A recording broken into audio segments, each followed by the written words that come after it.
this past week with your Tuesday night caucuses and stuff. Kind of go around the room. Sue, what did you experience? I had to get my mind in that mode for a second. I guess we can come back to you too. So Yeah, if someone else has something right off the top, that would be great. I just had to change my whole way of thinking. Right? I can yeah. Very interesting compared to the last time I went. A lot of people there. There were like over 300 people there. Wow. Just a great turnout. And at our table, at our township table, people just put their vote in, and then they're gone. I think they're so sick of just the process of everything that they just wanted to get their vote in and then they headed out. So there was only 4 of us left at the table to see who would represent our township. So we had a couple people step up and do that. But to me it's just all backwards. The whole system is backwards. We get there and we get our vote in. And then after the vote, everybody gets up and speaks to say who to vote for, and kind of give their opinion and why. Yeah, that was and weird. It's too late. I know, that happened at ours too. And it just seems like, jeepers, this whole system is just, and then I don't know. It is what it is. I can understand why people just get their vote in and leave. I mean, I really can. But as far as the turnout, I thought it was great. We had one gal at the table, she was voting for Ted. Another one was voting for Rubio, and I said I was voting for Trump. And the one gal and I know the gal, she just said, well, she goes, he doesn't even, he quoted scripture and he doesn't even know how to quote scripture. And, what do? You can't even argue with, talk to people like that. But I basically said, I just think he's he's going to go against the establishment. He's going to get things done. But yeah, I just thought the turnout was good. That was one thing that I really noticed. A lot of people there. Anybody else? We had a good turnout in McGregor. I think we were thinking people just started piling in, and I think it was a really high attendance. And I think that having us there, we tipped the scales as far as Trump goes because it was 18 Trump and 16 Cruz. So when there were 4 of us there, 5 of us, right? Yeah, you 2, 5 of us. So, so that was for our little area, but I don't know. I think, but there were, the way ours had it is there were several people from different townships in our meeting, and then they had several people from different townships at a different location in our same town. So we must have just so many townships. There were several different locations where they met. And actually, I think someone maybe same thing happens. Some of them may even met in McGrath though, because she was talking about McGrath. Right. So the same thing happens in this county too. Yeah. So, anyway, it was interesting because I was with my aunt, and I didn't realize that she was pro-Obama, so I never realized she was. You didn't know that? Oh, no, but anyway, she asked me, she said politics was brought up in our conversation, and she said, what, I said, well, I'm a Trump person, she's like, oh my gosh, First, she started out saying that she likes talking to Dad about politics because he doesn't bash whoever she's talking about. He'll listen to her side too. He'll actually listen. And so she said, but otherwise, it's just really hard for me to have conversations about politics, blah blah blah. And then she starts bashing Trump, after she knows that I'm for Trump. It's completely backwards. But she said, why are you voting for him? And I just said, one point that I made, and this is the point that I think a lot of us see, I said, yeah, he is not polished. Definitely. He has a lot of flaws, and you can see them. And I like that. I would rather see the person's flaws than know they have them, but they're so polished that they're covering them up, and you don't find it out until you find out the decisions in office. And you know, and I said, she goes, I want a polished politician. She actually said that. And I talked about the GOP, and she said she agreed that she didn't agree with the GOP and how bad it, you know, the establishment was. And I said, and Trump can't be bought off. And then she brought up the stinking Hitler thing. Well, somebody please tell me how Trump relates to Hitler. I just don't get it. So I asked her. She really couldn't tell me. Well, he just wants to make decisions on his own. He can't make decisions on his own. That's why we have a Congress. He's just telling you what he stands for. And then she said, we got talking about the, you know, the issues with the immigrants. She said he just wants to, you know, he's like Hitler. He's gonna round all these people from Mexico up and just like get, like, basically she's like saying he's just gonna kill them all, you know. That's the attitude she had. And she's like, I have a friend, people who, not friends, but people who work for me, they're illegal immigrants. They would have to be gone. And I said, no, they would have to go through the channels to get legal. I said, we have people, you know, ISIS is, and then we got into ISIS, and then she started saying how, you know, war with ISIS is not going to solve the problem. And that's when I said, you know what? Our country is no longer feared. It used to be feared, and Obama has made it, and he's just, they laugh at him because they do not fear him. And that's when she got mad. She was like, okay, I'm getting mad because I support Obama. I'm like, oh, okay. So I just said, look, you know, and she says, I think you should respect the position of the president, no matter if you like him or not. And I said, well, I can appreciate that. I don't agree with it, but I can appreciate that you appreciate that. And here's the bottom line, you know, as I'm thinking about it, you can have an opinion that isn't in favor of somebody and still have respect for the position of president.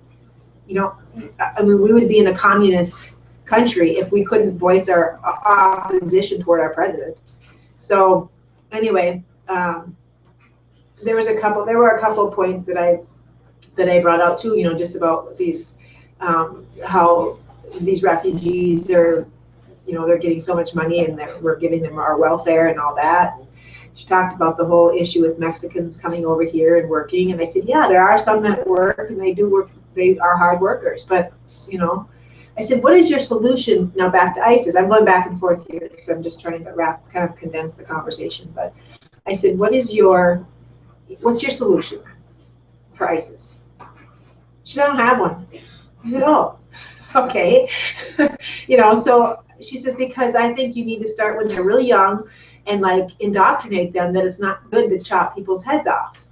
I said, okay, but that's too late now. So what are we going to do? They're chopping people's heads off. Well, I just don't think you're ever going to fix it with war.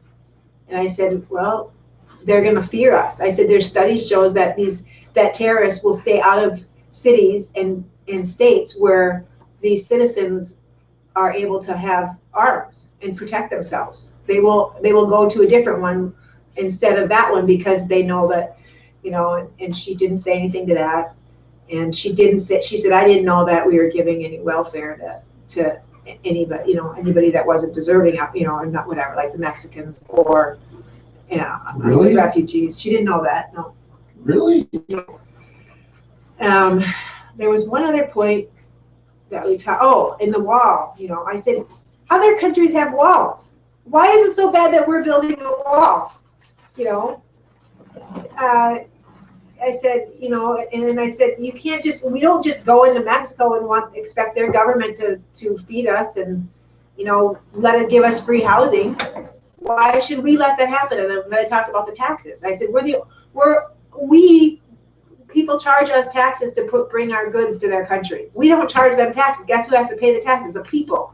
You know, so I said, there's so many things that are messed up with what's happening right now. And I believe Trump is going to fix that because he's a businessman. Yeah, he needs some work.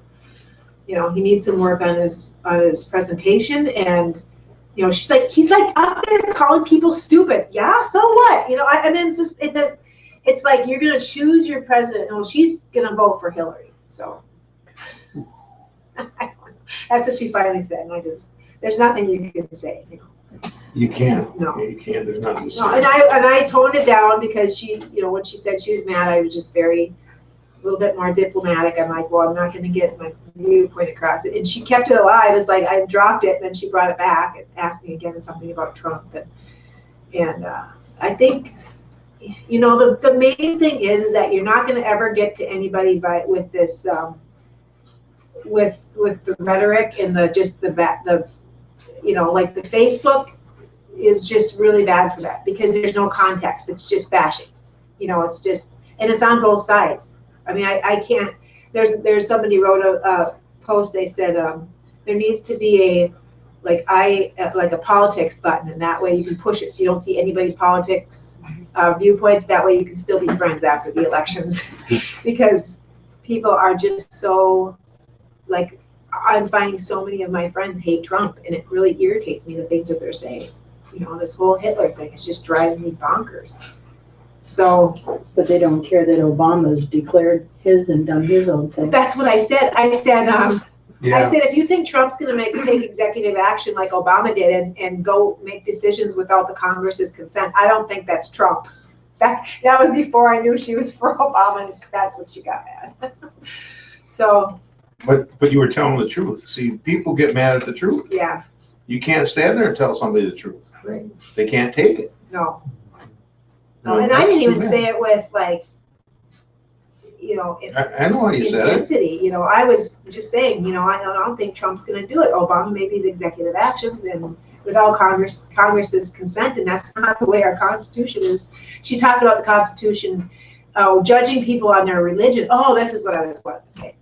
So she said something about you're gonna ban a whole religion from our country just because a few of the radicals of them. It's Charlene's jump. See, Yeah. that's the Charlene jump. Yeah. She jumps way over here, and then you go. That's I call it the Charlene jump. And she said, that's just so wrong that you're banning that. I said, no, Trump is not going to ban them. They're going to have to go through some screening, yes, because they affiliate themselves with a religion that, yes, the extreme portion of the religion is radical. And they're blowing our country up, and they're killing our civilians, and they don't care. And they just walk down the street and then blow themselves up too. So yeah, he's taking some measures to protect our country. I said, I don't like it that I'm a white, innocent American lady, but I still have to succumb to the stinking scanning every time I walk through the airport. I don't like that either, but I have to do it because people go on airplanes and bomb them. And she didn't say much to that. Well, but that's not judging you on your religion. I said, no, I'm a human being, so I have to go through the scan. So I just said, it is their religion. We are the enemy.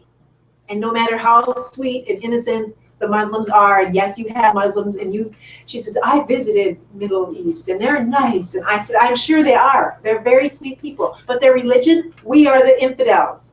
They hate us. They want to wipe us off. That's not their religion. Yes, it is. If you read, you'll find that's their religion. They want to, take us off the face of the earth. So anyway, that was my lovely discussion. That was fun. That was right before I got on the airplane too. So I was texting and asking for prayer because it did get intense, and it just like it was all over me. Yeah. It still is, because it's the epitome of the thinking that's out there. When it's somebody close to you that otherwise in many areas I value her opinion. She's educated and she has a lot of good thoughts on just other things. And she makes good choices in her life. She does, right. She has made really part. good choices that has got her, for the most part, made her very successful in this world. But when it comes to some of this stuff, it just, the rationale, it's like they're missing that mechanism of righteous thinking. Correct. And it's sad. So anyway, that's my experience with. I forgot to say that Ted Cruz did win our section, so Oh, he I did. don't know if I said that or not. So. We had quite a turnout too. Last time in 12, we had like 10 people. We could like fit them around the table. I think we had 32 people. So that's a lot. It was pretty disorganized because we had a wonderful elderly couple running it, and it was hard on them. We could tell it was hard on them. And having that many people and a lot of people talking, and so some things kind of got messed up a little bit. But we took the vote, and we had 16 for Trump, 10 for Cruz, I think, and 4 for Rubio and 2 for Carson, something like that. And I'm not exact. And after the vote got done and they announced the vote, this woman says, "Well, somebody please tell me, what about Trump? Why are you all voting for Trump?" And I thought, God, I said, I was like, God, what are you going to do tonight? What, are you going to show up or anything, And it was like, this woman, who's my neighbor, stood up right away. And she said, I would like to answer that question. She gave the most articulate defense of Trump, I tell you. It was amazing. What did she say? Well, first of all, she said, we need a businessman in the office. Mm-hmm. We need somebody who understands business, and they're business people. Mm-hmm. And just talked about, aren't tired of having politicians who don't identify with who we are as Americans. And I can't, I wish verbatim I could tell you what she said, but it was awesome. And when she got done, people were clapping. Oh, wow. And then we had, I interjected something about that he's probably the first politician that can't be bought. Yeah. And then other people, there were some very young men kind of in the back corner. They were just clapping, and they were so, it really, really was amazing. Well, that's what gets me. Why didn't they vote after all that? Well, see, that's what we were saying. Why? Because we couldn't sway the vote. Swayed a vote or two, and I didn't understand. Isn't that what a caucus is about? It's interesting because I guess my only answer to that question is that they need to have the results by a certain time. 8 o'clock, but it was like 7:15. I He called them in already. Yeah. And we had 2 people show up like at 10 to 8, and they wanted to vote, and they let them. Yeah. Yeah. Yeah. So I don't know why they do that, and it's because I remember that happened last year, 4 years ago. Mm-hmm. Happened last time, and that same question came to me. Why would we vote first and then talk about it? So, but I guess I don't know. Makes no sense. It doesn't make any sense. No. And Al and I are delegates. Mm-hmm. So, and one other person from our township, because we had 3 from our township, of course. Yeah. So I kind of held back, and then Al just looked at me and said. So I have a question. Does it matter when you're a delegate, does it matter what your personal views are? Like, should you we have, would have to ask Jesse that question, because I have never been to Aiken. Al has only gone, so I don't really know exactly how it works after this. Do you remember when you went to the? Well, the biggest thing is that you have to represent your township. Is what you have to represent. But we never took it by the township. Not in because there were like many townships. Yeah. Mm-hmm. But once here's the proper way of doing this. The proper way of doing this is that, let's say you have 10 people in your township represented there, okay? The proper way of doing this is that you elect a delegate. So if the majority of your 10-person group is Trump, supporting of Trump, then a delegate should be elected from your township that's in support of Trump. Okay. And that's how it should go from there. Mm-hmm. But of course, that it's not You're even not done that gonna way. get So people.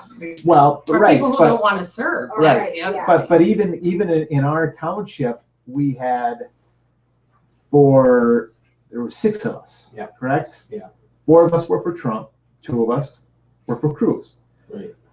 And of course, Donnie was elected a delegate, and then the other individual was an alternate delegate who was also a Trump supporter. But then once you go to the bigger meeting at the fireside, then you will then basically be elected then a delegate, and I can't remember how many delegates there are 8. from, huh? I think they pick 8. Is that what it Go is? on to the next Yeah. step. And the same thing. Then you elect representatives, you know, in your district. You know, 2 might be up, you know, wanting your vote. It's what we did 4 years ago. Lewick, you know, is who I voted for.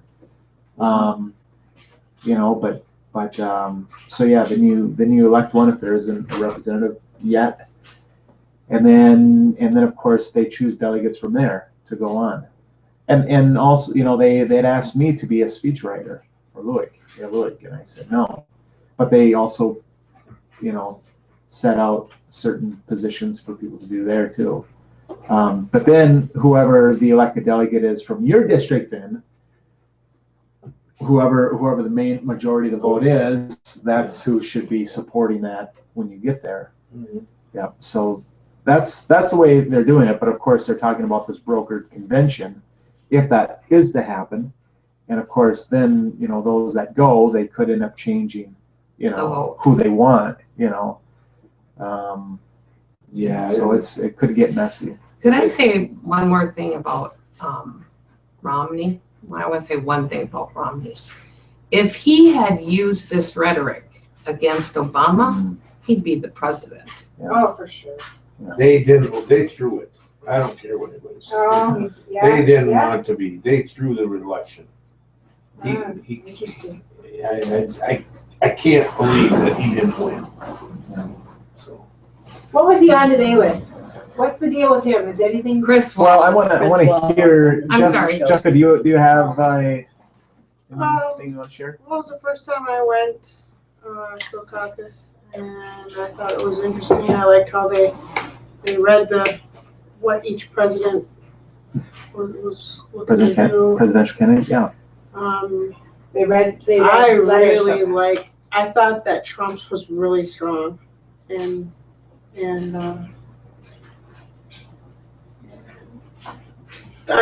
Craig and I both came out delegates, so we're going to the We'll see. fire Wow. side. We'll Good. see. That's a good experience. Yeah. On fire side. Yeah, I thought it was a really good. The whole thing was a really good experience. So. Good. Yeah. I think it was a good time. I mean, it was good to do. It's always worth going to those because, you know, you get to hear.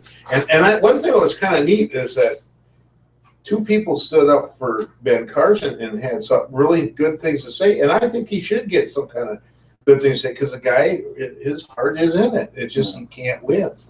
Yeah. You know, I like Ben Did Carson. you think that? I didn't think there's. I like to hear what they said. Yeah, she was Oh, yeah, fine. you were talking about that. I'm glad they said something good about Ben Carson because he's like the lowest guy on the totem pole right now, and somebody got up and said something for him, you know. And I've always thought he was a good guy, you know, a good man. But, you know, he can't win. He just can't. He's too soft-spoken, you know. It's like almost like Jimmy Carter again. He's out anyway, right? Mhm. Yeah, he Yeah. suspended his. And I'm just glad that somebody said something about him. And then, you know, I tried to talk Jesse into being a delegate, and he just, I don't know. He said, why don't you do it? And I never even thought about me doing it. You know? And so I thought, well, what the heck, he talked me into it, so I did it. That's kind of neat. I'm going to take it kind of serious. It's a very, very good experience. It really, really is. Yeah. And it's worth it. I mean, I think it's just, why not? And I don't know. I'm trying to think what else they said. And it was kind of weird that all the stuff was written after the people voted. But then again, she goes, okay, now you guys vote. And we go, well, we already did. So, Right, right. yeah. Oh, she did, didn't she? Yeah, she did. Yeah, yeah. It That was was just kinda- it was backwards. It really was. it was kind of, but I thought, you know, she's energetic. She gets it done. She's up there by She herself doing it. was. Yeah. And that's probably a She's- volunteer position. I'm guessing. Yeah. I don't know, is it? I think so. She does. She puts a lot of effort. Gary Yeah. Abbott. Yeah. She called Yeah. our house twice so far. We had so many people, they had to go back and print more ballots. And then when they did that, it still didn't have enough. Gotta go back into more. A married couple had to use the same ballot. Our group. Oh, 2 on there, or whatever. Well, Is that even legal? Well, her name, was her name even on the ballot? No. Yeah, we just have a little thing that you check off which one you want. Yeah. And take a tally. But, well, we had, Mickey there Mouse was, was on we had a there. lot of people. yeah. There's way more. When did we go? Was it 2012 when we went last time? Right, yeah, and there You was didn't what, go. 15? I didn't go. Yeah, No, something. Yeah. They had everybody sign in, so the number of votes that came through has to equal the number. In Right. fact, right across from us, they had an extra vote in there. They're like, I don't know where this extra vote came from. Yeah, I don't know what happened there. There was an extra vote inside the envelope. That's right, Yeah. for crews. Can I ask a question? Now, this isn't related to Tuesday night, but what's going on this Tuesday? This Tuesday will be, let's see now, Michigan. Michigan, yeah. Well, I'm supposed to be a judge up at the center. That's what I'm asking, what's going on Tuesday night. I didn't understand. Oh, for here, no, Yeah. it's, I don't know what it is. I'm supposed to be at Rice from 5 Was to that the 8 8th? for a judge. Yeah. Well, that's for maybe your local township. That's what that's what, I checked into that at mine. Okay, remember? because I didn't When we have a looked it clue. up, it was Oh, the. local township yes. representative who wants to be on the township. Oh, yeah. Oh, okay. That's No, right, that's no, I signed up to be a judge years ago. I've been an election judge. And she just came to East Lake on Monday and she said, I need you to be a judge on the 8th if you're available. Yeah. And I didn't get a chance to ask her for what, Oh, because we were busy. Yeah, I would bet it would be your local township, like Okay. who's gonna be on the board and stuff. Okay, because I thought, what's going on the 8th? I didn't have a clue. Okay, thanks. Craig, do you have anything to add? Is Tasha on of your experiences? No, I haven't. Okay. Tasha, are you on?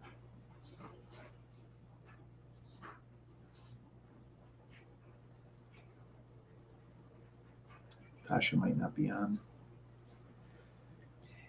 just a side thing, what they were saying about Ben Carson was that this lady got up and she was very emotional Yeah, lady, and she was like crying. Ben Carson went over and did this surgery on these Siamese twins and nobody else could do it. And he is so knowledgeable and and I'm like, so that's gonna qualify him for presidency? Yeah. You know, that was what my point, Right, he's a nice right. guy, That- but doesn't you're qualify right. him for No, that's right, yeah. but- But she was using her emotion. She was like, he's the, she's like crying, he's the best one. Yeah.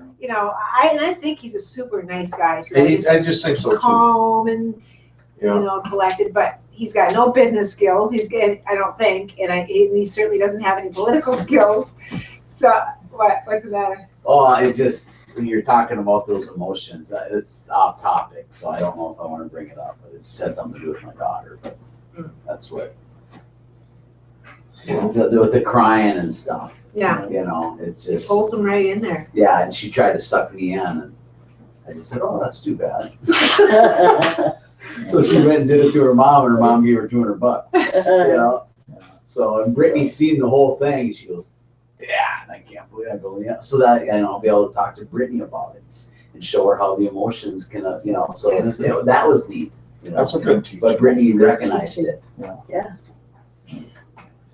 No, it was an interesting caucus night. I think what I got from it was, individuals had spoke up and they said no matter who the Republican nominee is, we have to support him. Yes, That was ours too. That was They the said that number of one. yours too? Yep. Did they say that of yours? Yes. Good. Yeah, it's very, very important that we do that, and that was the main thing that I took away from the caucus. That as long as no matter who it is, we'll support them.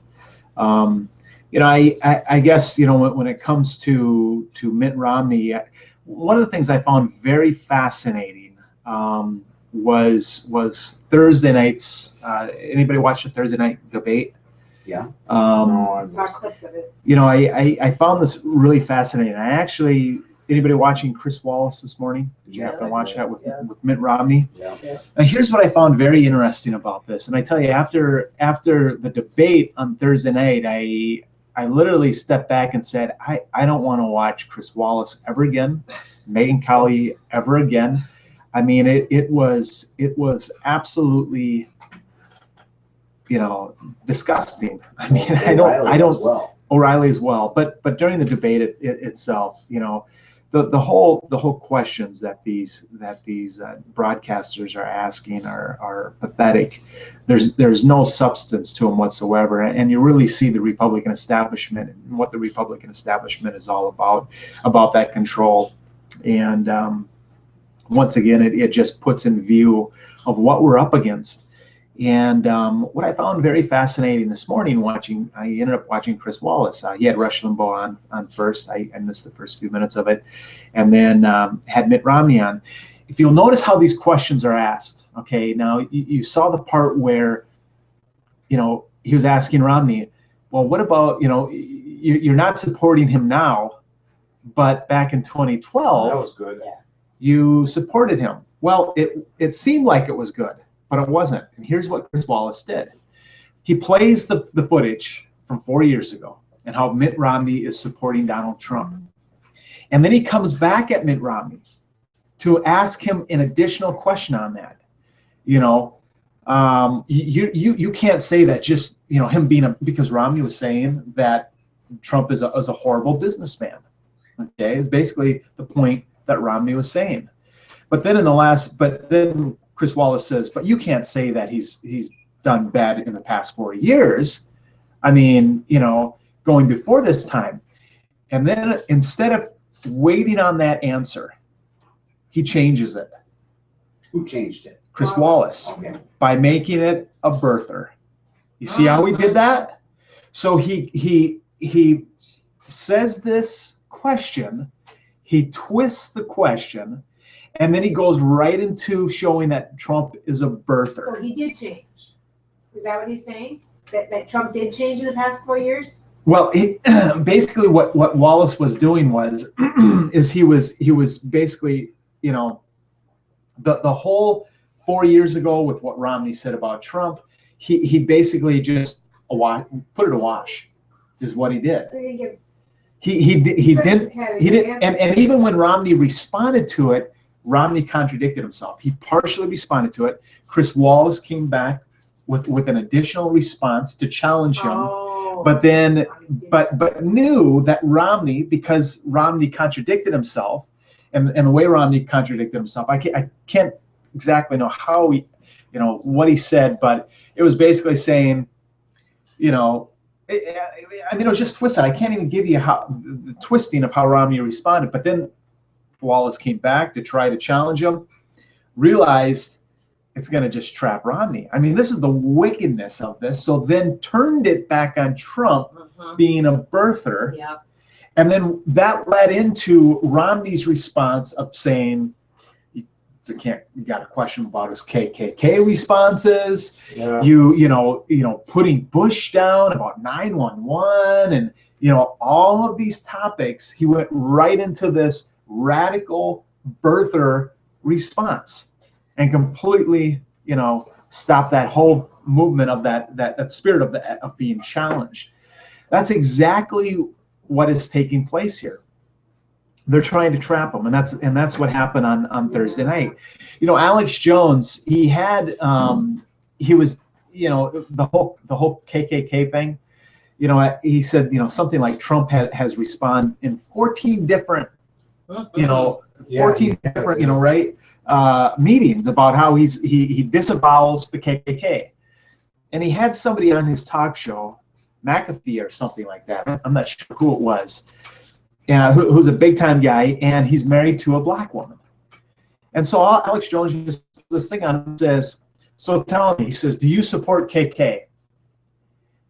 And he goes, and it threw him off. He's like, what? And he goes, no, I don't support KKK. Okay, but here's what I really want to ask you. Do you support KK? And he starts laughing. He goes, I'm married to a black woman. Okay, so you're saying you support KKK. Answer the question. Do you support KKK? He just starts laughing. Now you're laughing at it. So you must support the KKK. And he goes, okay, so I'm married to a black woman. I'm married to a black woman. Okay, so you're not addressing the issue here. This is literally what Alex Jones just kept for literally 35, 45, 50 seconds, literally just pressed him on. So you are a member of you do support KKK.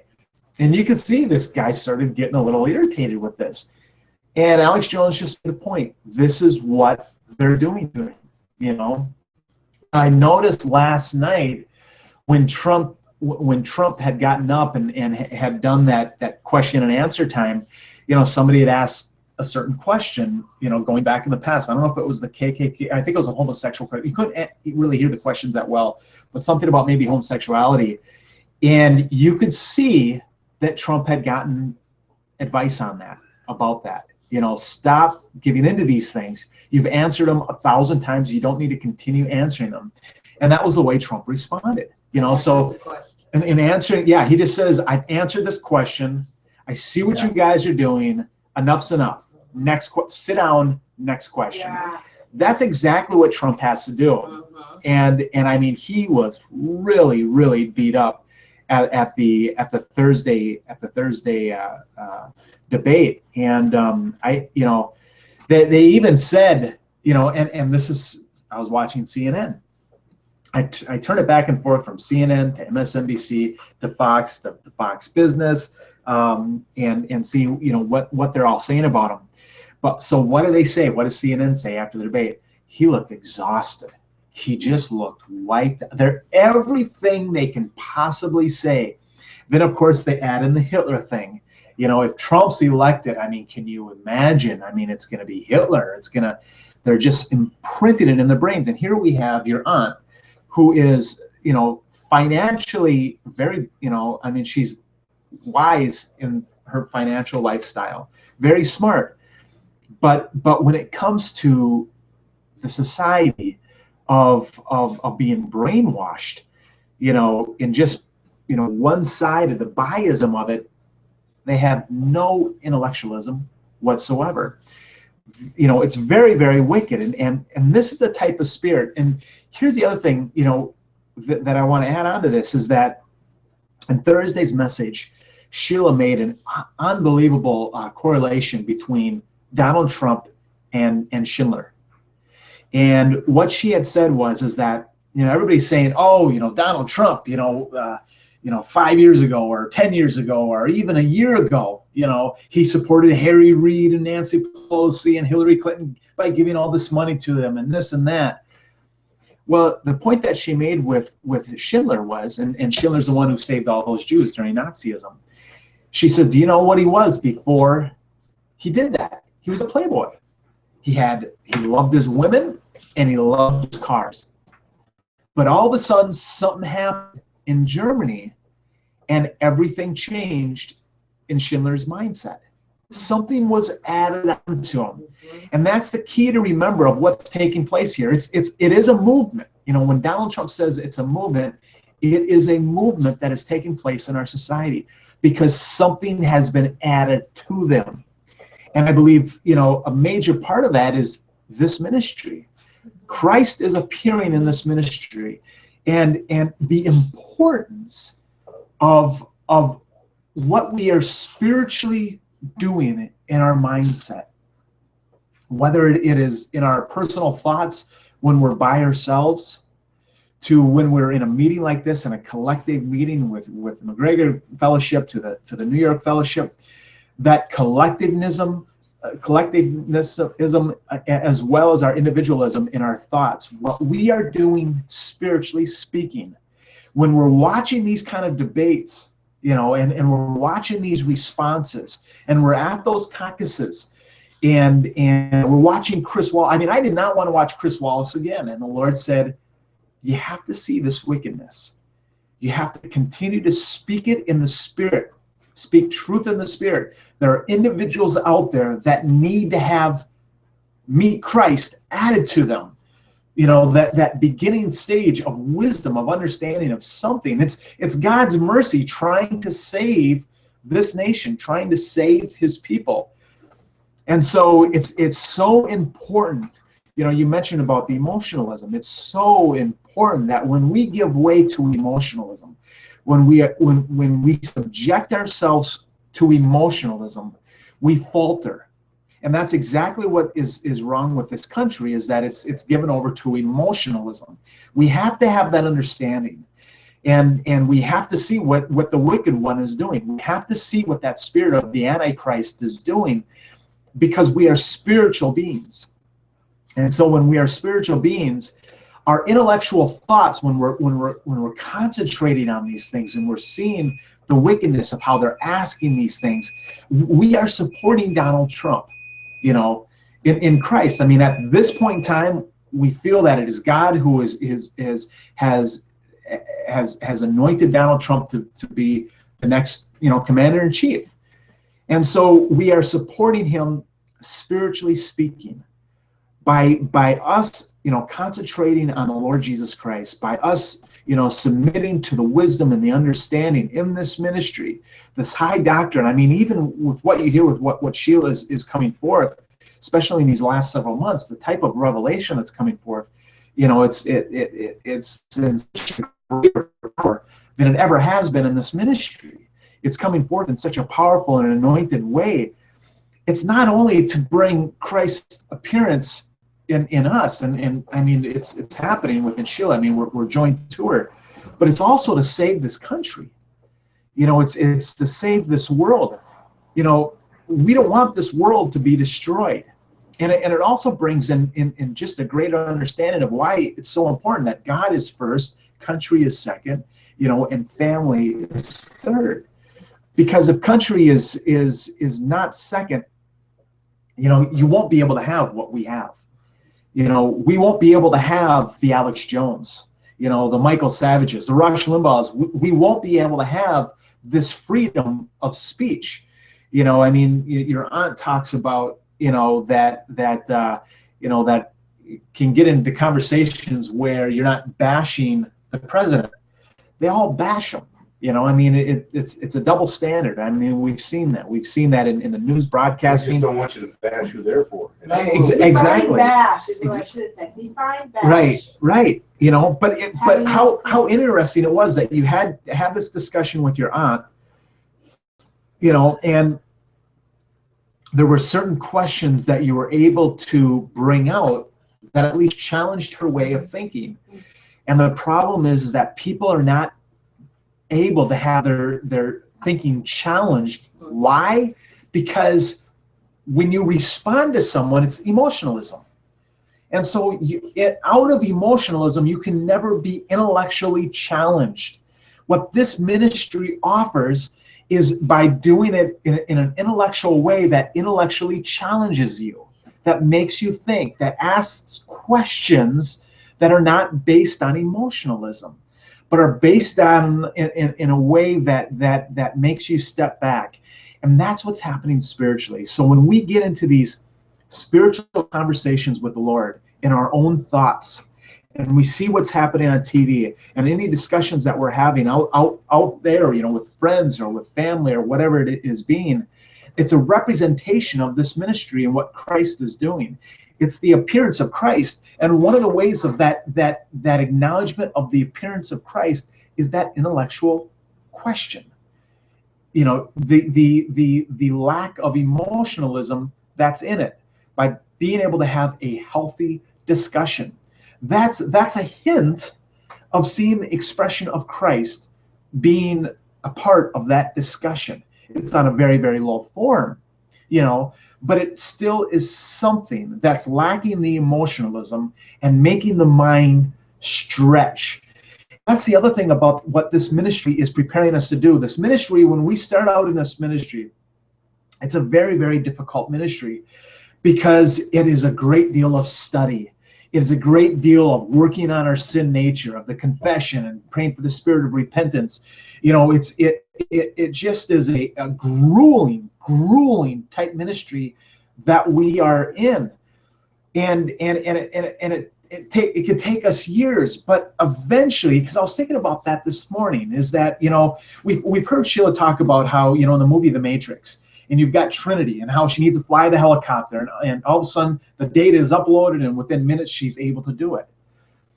But to be able to get to that process, you know, it first has to take that degree of the brokenness of our sin nature, which can take a great deal of time. You know, we are the first fruits that are entering into, you know, this ministry, and you look at the years and the hours upon hours upon hours of study through the years that it took Sheila to get where she was at today, you know. And the same thing, I mean, we're connected to her, but there still has to be that working of our sin nature in our own selves, you know, breaking that sin nature within our own selves. And it's grueling. But eventually it's going to get us to that point, which I have to believe that will be like that individual, like Trinity in the movie, where, you know, the Lord will see that it is no longer, and here's the key to it. It will no longer be us. It will be Christ, with that connection to the Lord Jesus Christ. Christ Jesus will have that union with the Lord Jesus Christ, is what it will be. And so it will be that instantaneous, you know, spontaneous, you know, response, mindset, and so on. And all we will be doing is, it will kind of be just a fabric connected to Christ Jesus within us, hanging on, and our personality changed to his personality. And we'll still be us, but yet it will be him. You know, but we have to go through this gruelingness of all these things, you know, to get us to that point. But that's the whole key of recognizing how this is taking place. And even when you see with how you know, when you look at TV and you see what Chris Wallace did, when you see what happened on Thursday nights in the debate and how they tried to trap Trump, our sin nature does the same thing to us, you know. I had this happen to me a couple nights ago where Sheila had me say a prayer, and she says, repeat after me. And when I began to repeat after her, I repeated after her in a negative sense. It was basically repeating, saying something that was in disagreement to her prayer, and I mean, it just came out of my mouth. You know, I mean, it just rolls up. It was just quick, just bloop, bloop. And I got done. I was like, I mean, I recognized it immediately. And it was fascinating to me. It was absolutely fascinating. Just the deceit, the manipulation of our sin nature. It showed the corruptness that I'm still under, and my false thinking and stuff like that. But just as clearly as I'm beginning to recognize what these broadcasters are doing, it happens in us as well. And so we have to be very, very careful, and always in prayer and constantly in prayer about, you know, breaking those curses and speaking against those curses, speaking against our mindset and our carnality and all those different things. But it's grueling. It's grueling, and it's a process. But you know, we have to be able to surrender, and that's what's changing. You know, it's being added on to. With what happened to Schindler, something was added on to Schindler. Same thing that was what's happened to Trump. Something has been added to Trump that he didn't have a year ago, but that he has now. Why? You know, it's because, you know, God hears the cries of our hearts. You know, you look at Sodom and Gomorrah. There wasn't one to spare the city of Sodom and Gomorrah. There wasn't one in that city, and he destroyed it.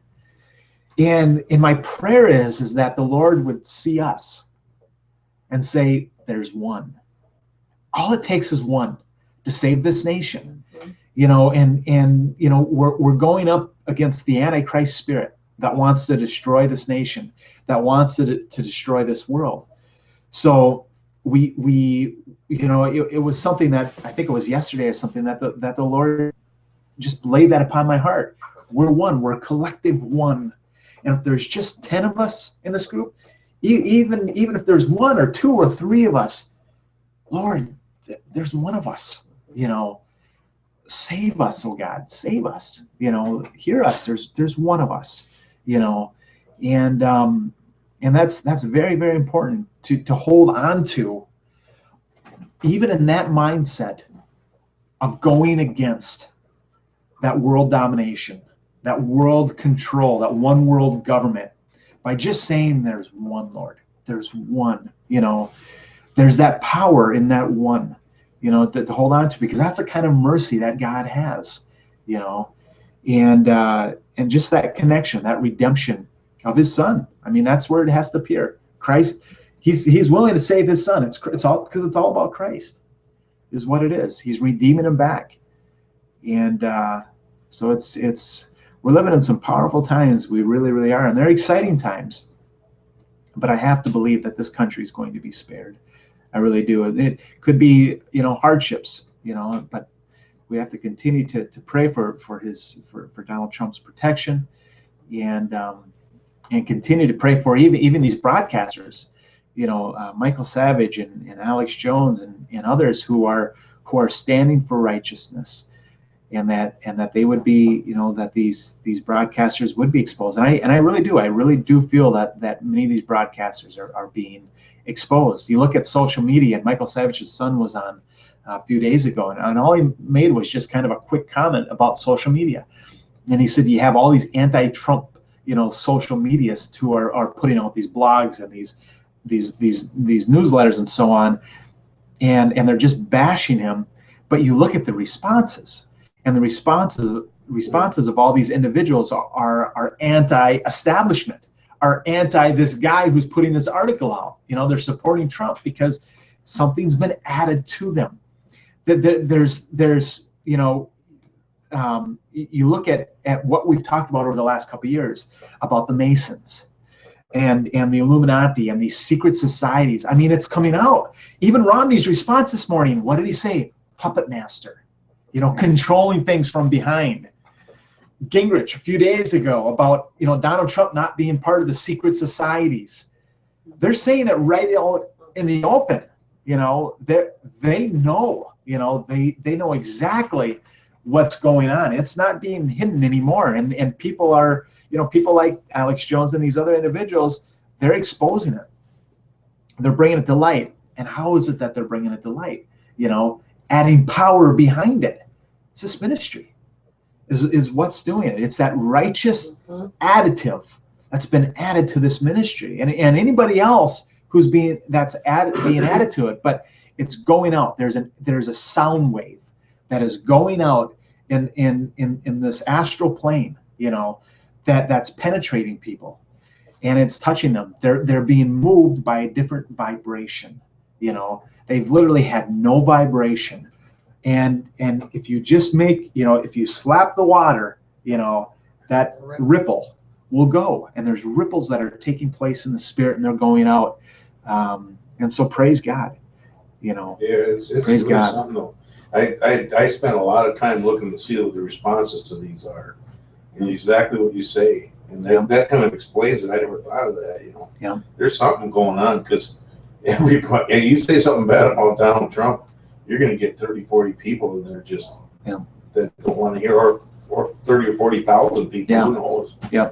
People don't like it. When I listen to Romney, he was up there standing there being Romney. And I thought, I voted for that guy? Yeah, it's amazing. I mean, Roger Stone was on Alex Jones a couple days ago, and he said, you look at Romney's dad back in Goldwater. He took Goldwater down. He did. Romney was anti-Reagan, and he says he supported Reagan. He wasn't no supporter of Reagan. I mean, that's the wickedness of this guy. Yeah. We were, we have been asleep, and we're awaking. I mean, that's literally what it comes down to it, and the Lord revealed those things to us. The Lord especially in the last 4 years, has revealed to us the teachings on Egyptian mystery religion, has revealed to us the secret societies and the power of the secret societies.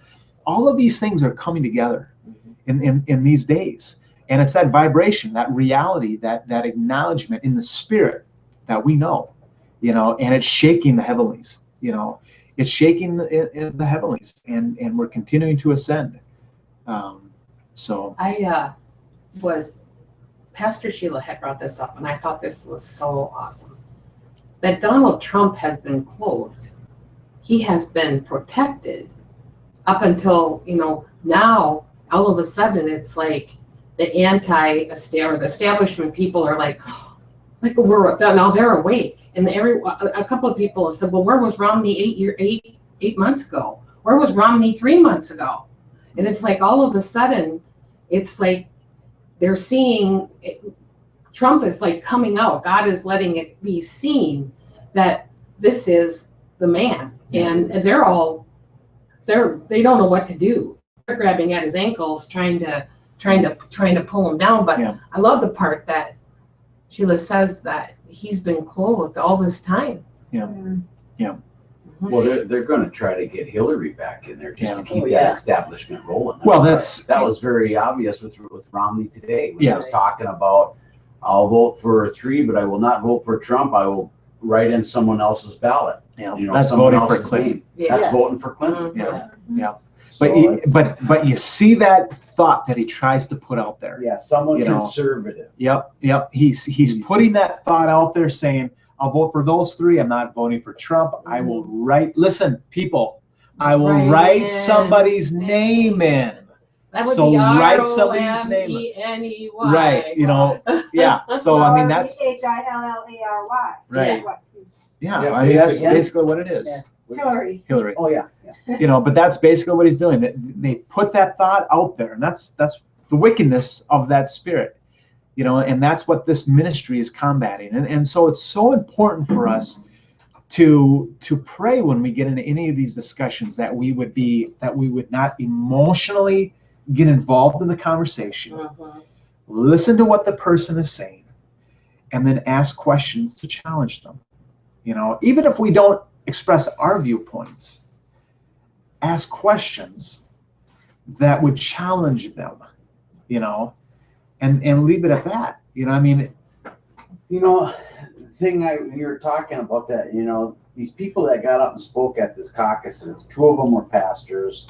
One of them she's real active. Just a lot of people active in their church, because you know the community. Yep. You know, Sue, you'd know the name, you'd see the names, you'd recognize them, Sure. just like that. Everything's Ted Cruz. So their prayers are going out there just as well as ours. Yeah. So, you know, It's a battle. It's a battle. It is, yeah. It's a spiritual battle. yeah. It's like with the I just don't know how to pray. I see it. I see the battle, but I don't wish them any ill. But how do you well, pray see that? But see, that's also the thing. It's I wouldn't even use the term. I mean, you can say pray, but what I'm talking about here is seeing the wickedness, exposing the wickedness in the spirits by your thoughts. Yeah, but as It's our understanding. prayers, our thoughts. I mean, what we Right. pray without ceasing. Everything So I've been telling you about is combating that that evil. evil spirit that's out there. Absolutely. Your Yeah. thoughts are prayers. They Yeah, are. Yeah. Yeah. It's that vibration. Our thoughts give out vibration. And so, right. So I mean, just by me being there and listening to those 3 You are the people get eyes up of- there, you're I've the already eyes done of my Christ. job because Yeah. I disagree with them. right. Basically. Yep. Unless the Lord That's tells right. you to do something more. but Mhm. Yeah. Okay. Yeah. That's That's exactly the whole right. thing. It's about our mind. Yeah. And who's possessing that? Yeah. And what's been conquered in there that we can speak the truth of Yeah. Christ. That's through our thoughts. Absolutely. Yeah. When in doubt on prayers, it's always, Lord, what if anything will you have me do here? Yeah. Or what if anything are you willing to do? It's Right. always the default prayer. Yep. Is there anything I should do that I haven't done? Is there anything that I haven't done that I should do, or vice Yep. versa? That's right. Last week on Chris Wallace, I didn't really watch it that close because I don't like Chris Wallace anymore. I haven't liked him. You know, I don't like Fox News. I'm really let down with Fox. Yeah. Anyway, he was talking to Cruz, and as soon as he brought up anything negative with Cruz that he did, all the slamming Trump he did, and he tried to bring up anything to do with what he did to Carson and all the robocalls and stuff and all the, he'd go, I told you I wasn't going to answer any of that. And Wallace backed down. Yeah. Can you believe that? Who said that? That would have been Cruz, you know, and that's the thing. I literally, when I was watching the debate on Thursday night, here's what I saw in the spirit: that Megyn Kelly, Chris Wallace, you know, they got together with Rubio and Cruz. It's like they got together behind stage. Okay, this is what we're gonna do. These are the questions we're gonna ask. This is how we want you to respond. I mean, even the flexibility thing in the yoga response, right? That was a complete setup. I mean, it was completely, you know, I mean, you don't think you've got writers for Saturday Night Live and you have writers for these guys who say, okay, this is what we're going to do. And this is exactly what happened. That's the whole Republican establishment. Fox News is part of the Republican establishment. Mhm. Cruz and Rubio and Kasich, Kasich, I don't think did a bad job, and I don't think he's doing a bad job in Ohio. And if Kasich said something even a couple days ago where he said, they wanted me to do this, and I wasn't going to. That they're talking to him, trying to get him to do these things, and he's not doing it. But Cruz and Rubio, they gave into it.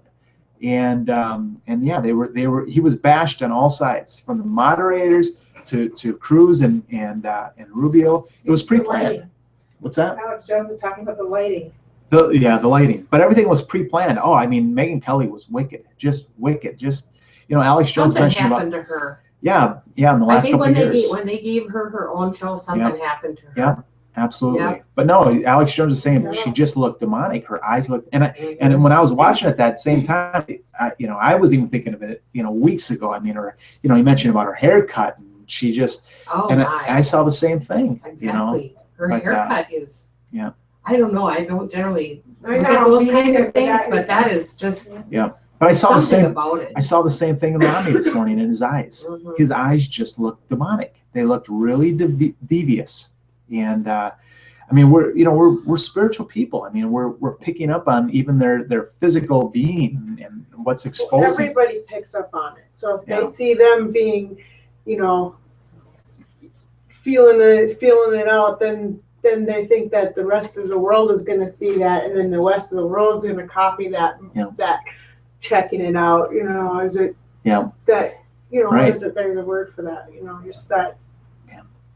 No, it's a wicked spirit, and that's. The other thing I saw too, Jesse, is how Rubio started some of these really deviant thoughts and sayings and innuendos, and as Trump responded to them, or however that is, now it's like Trump started that. Yeah. Right. Do you know what I mean? That he's the one. They made it. it. He's the one that started that. When Rubio was the Right. one that started that. Exactly. That's something I saw, and how the press has taken that, Right. like, this is Trump's idea. Well, This is- and the I'm thing not of saying this. he didn't feed into No, it. and the press is continuing on, and they're saying Exactly. Trump is continuing to say this, and Yes. it's like, no, you asked him the question. Yes, You continue to ask him the question.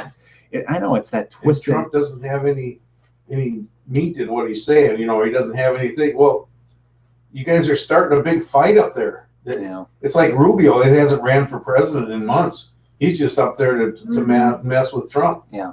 I don't know why anybody would ever put substance out. They Yeah. take it and put it in the meat grinder and Yeah. spit out There's garbage. no substance I mean, in any of it. seriously. It was interesting. That was one of the things Charlene had mentioned. She said, well, Trump, he doesn't have a plan for anything. He's not sharing what he's going to do. He's just going to sit. He's saying he's doing all this. And this is the response I have for everybody. Nobody really can make a strategic plan without the intelligence that only the president of the United States is privy to. Exactly. You can't give exact details when you don't have. See, that would have been a time right there. You should have said, because Obama tried to do that and he laid it out and he didn't do anything that he said he was going to do. Yeah, he did. No, you wouldn't want to say that. But that's the truth. That's the truth. He laid it all out there and everybody said, oh boy, He's got a look, plan. he's got a plan. And not one of the things, and everything they told him that he couldn't do, what's his face? Biden? McCain. Oh. McCain said, well, you can't do that. Oh, well, I'm going to do it, type thing. I'm going to do it. And he's going to go out there and do this, and he's going to do that. Nothing. It all came down to what McCain said. And they ended up changing it all around, and it was, it was just the way it is. It's a twisted spirit.